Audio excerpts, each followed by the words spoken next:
Hard hitting, fast firing, and no recoil. This is what you get when DICE releases a new gun. Hi, it's me, and yes, we're playing Battlefield 2042, but today we're looking at possibly the best gun in 2042 right now. I'm Geordie, this is the RM68, and you're watching Gun Guide.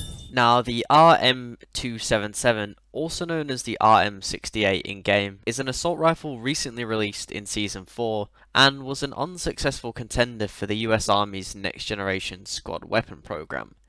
Now, in typical DICE fashion, they have made a recently released weapon extremely overpowered and I would say extremely easy to use, even though its real-life counterpart isn't that successful. Now, normally I would break down the naming convention, but after looking online, I have no idea what any of the letters mean, so anything in the comments would be greatly appreciated. Though the RM68 can almost be any gun you want it to be. It has a fast firing version that suits a faster playstyle, or a slow, harder hitting version that suits a more ranged combat, which 2042 can have a lot of. But before we get into the setups, leave a like so the algorithm pushes the video to other people, and if you want to see more Battlefield content, consider subscribing. Step 1. Now, for your sights, you want to pick a red dot that is a one-time set you enjoy the most. For me, it's the Fusion Hollow. For you, it could be the K8 Hollow.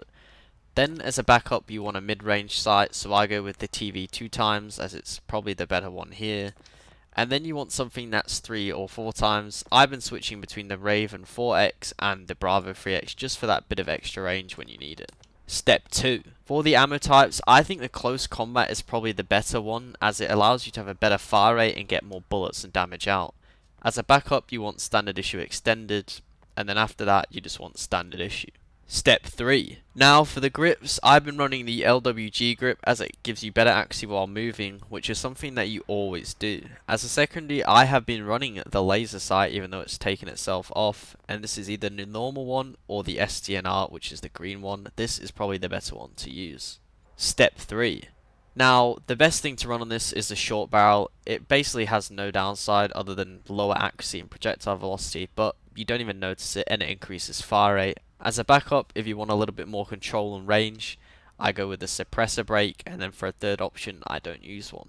In conclusion, the grind that you need to go through for this gun is 100% worth it, as it's basically a better version of the S-Fire right now, and is a gun that I think you'll 100% enjoy.